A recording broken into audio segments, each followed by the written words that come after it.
Hello everyone, welcome to the 48th tutorial in the series of Complete Guide to React.js. In this tutorial, we are going to see how to use callback ref in React.js. In the previous tutorial, which is nothing but the 47th tutorial, we have seen how to use ref in React.js. And callback ref is the other approach to use a ref in React.js. So this approach is one of the oldest approach. So if it is not interesting you, you can skip this tutorial and you can move to the next tutorial. But the concept is going to be one and the same. So let me get into the Visio code right now. Inside the Visio code, I'm going to create a new folder and I'm going to call it as tutorial 48.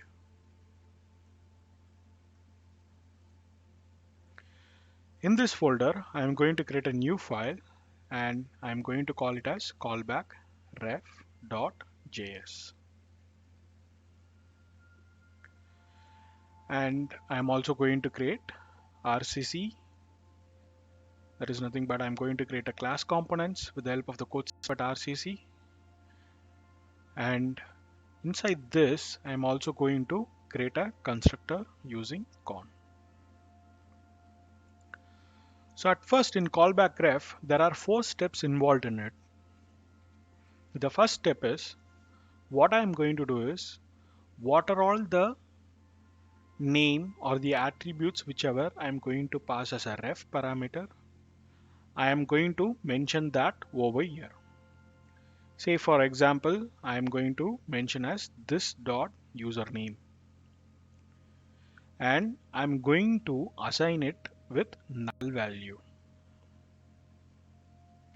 And then what I'm going to do is I'm going to set a username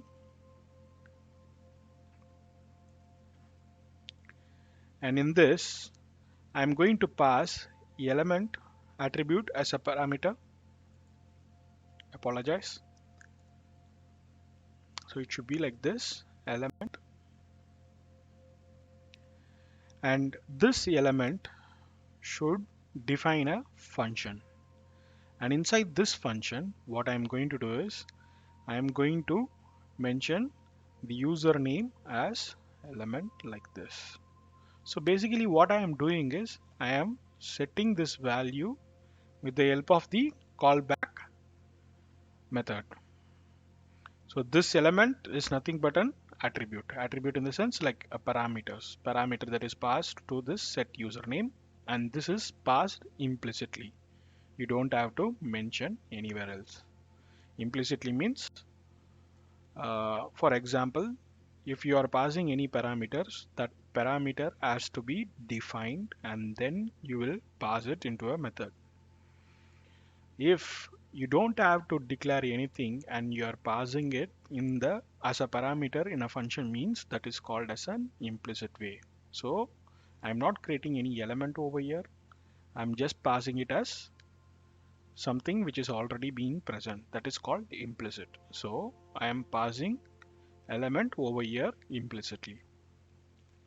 So later what I am going to do is after these 2 steps, the component did mount, the one which we have created for the last tutorial as well, I'm going to use the component did mount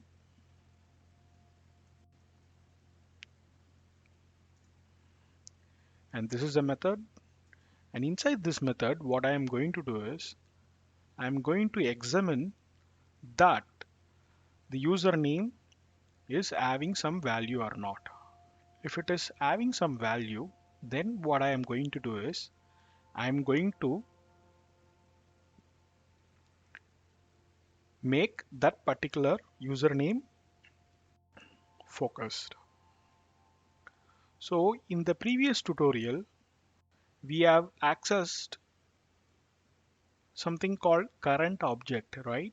So over here, you can access it directly without using the current object. So that you have to make a note over here. That is one differences with respect to the useref. So and then the final step what I am going to do is at first I'm going to mention a label, and this label is going to take something called username. And after this, I'm going to have a input type as a text, type equal to text. And one more thing that you have to keep a note is, over here you are using ref, right? In the previous tutorial, we have directly mentioned the value, this particular value over here. Whereas over here, what we are going to do is, we are going to use set username. So basically what is happening is, so everything would get loaded at first, and then it will come to the component did mount. It would check if the username is empty or not. So this, but initially when start of this application itself, this would be set to something, and hence it is not empty. And this set username is something like which is getting called from this, right? So what it would do is, this username by this time, if it comes to the component did mount is the last one that would get populated in the React, right? So in the mounting phase, the component did mount is the last method that would get populated. So it's a last ranking. So inside this last ranking, since it is a last ranking, by this time if it comes over here, everything would be set. This also would be called over here, and the element value also would be set. And once it is being set, it is assigning that this particular text should be focused. So this is what it means. So I'm going to save it, and then I'm going to get inside the app.js, and over here we have to import it. So at first what you have to do is, tutorial 48 is the folder that we have created, and inside that I have to call this callback ref. So I'm just keeping ref over here itself, so it is not a problem. So it should not be like you have to modify that to the callback ref. Until and unless you're referring over here at the correct place, that is alone is enough. So I'm going to save it, save this callback ref as well, and I'm going to take a look at the browser. So before, it is still not refreshed, it is still compiling over here. So before that, I also want to keep you posted that I have placed the working code over here in GitHub at Learn Coding with Satish Kumar Jayachandran. Over there, I have used this tutorial 48 folder. So inside this tutorial 48 folder, whatever that we are going to see, right, whatever we are seeing right now, those contents I have placed it. That is a callback ref. File I have pasted it over here, so you can use it on your own.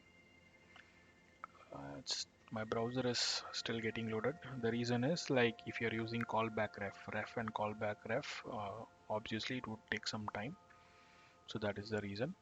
And over here you can see the file I have pasted over here so that you can use it. I'm refreshing it. It's compiled successfully. And right now you can see by default it is present in the method. I have not clicked on inside the text box. So I have not clicked on inside the text box. By default itself, the cursor is coming inside this. So once again I am going to refresh and show it to you. Refreshed. Yeah. So the pointer automatically comes to this text box. I have not clicked inside the text box, also automatically comes over here. So this is what I just want to explain in this tutorial. Thanks for watching. Please feel free to subscribe. In case of doubts, please post it in the comment sections. I'll be ready to help you over here, and I'll see you in next tutorial. Thank you and have a nice day.